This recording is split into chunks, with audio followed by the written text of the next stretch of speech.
was older than her, about 50 or so, who was Italian, I think, and he went to India to do some business work. He was a businessman, and had a heart attack and died. Oh, dreadful. Oh, hello.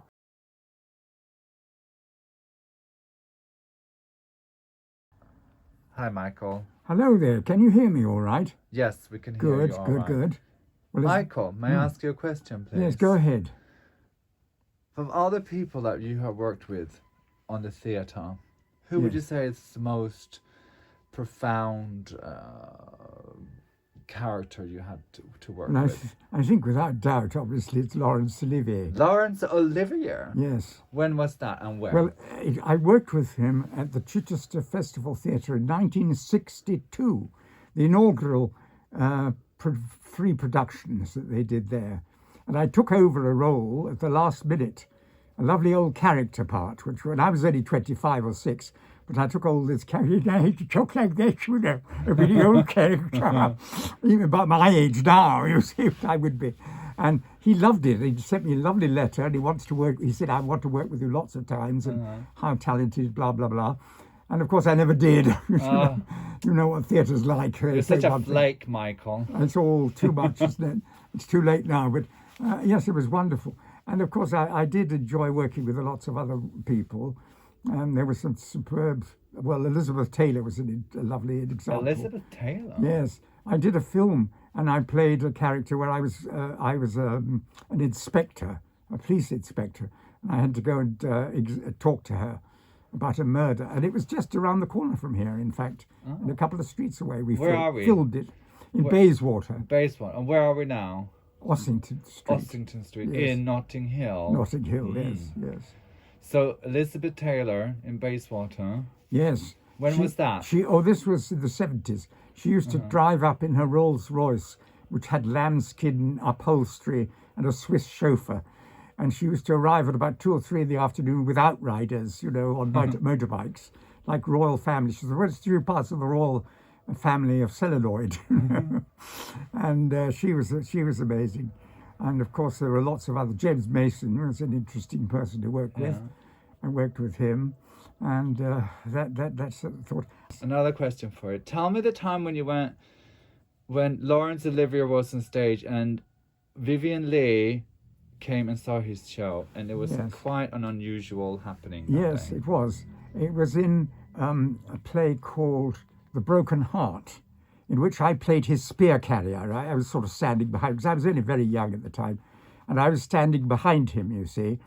And we were on stage, and he was playing someone called Bassanio, and he was sort of ranting and raving and making a great noise about things.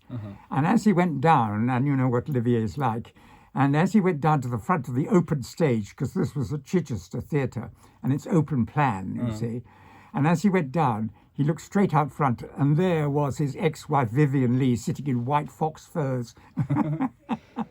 And she looked straight at him, and he just didn't know she was going to be there, you see. And there he was looking at her as I'm looking at you. And he just threw him completely. And he just talked rubbish for about a minute. Oh, no. But he did it brilliantly. And we were all wondering what on earth was happening, you see.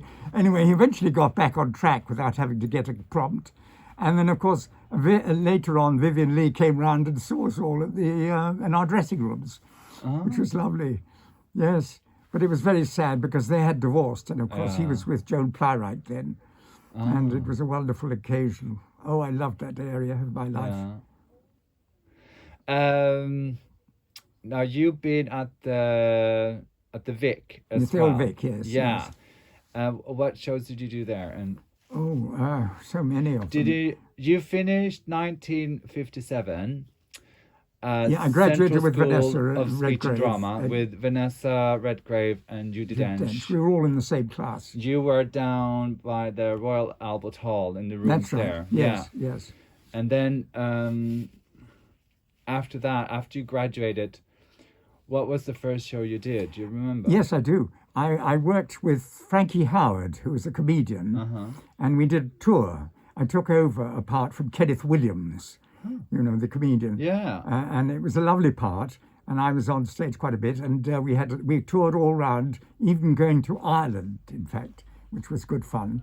And then we came back, and that was it. And I never stopped working for 5 years, and I didn't even have an agent in those days.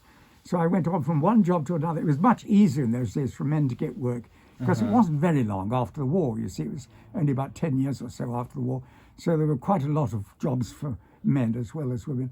And I went from one job to another, and I worked with John Neville at Nottingham in Henry V, and I played the French Herald, and I did all sorts of good things, lots of television. I started television when I was very, very young, long before I went to school. Have you got everything you need? I mean, would you like some more tea? I've got some tea things here. Right. Are you? Oh, I don't know. I have a long list, but I don't think so. Oh, well. Thank you again for coming over. Yeah. I'll come again soon. Let's hope we'll do Wednesday. Yeah.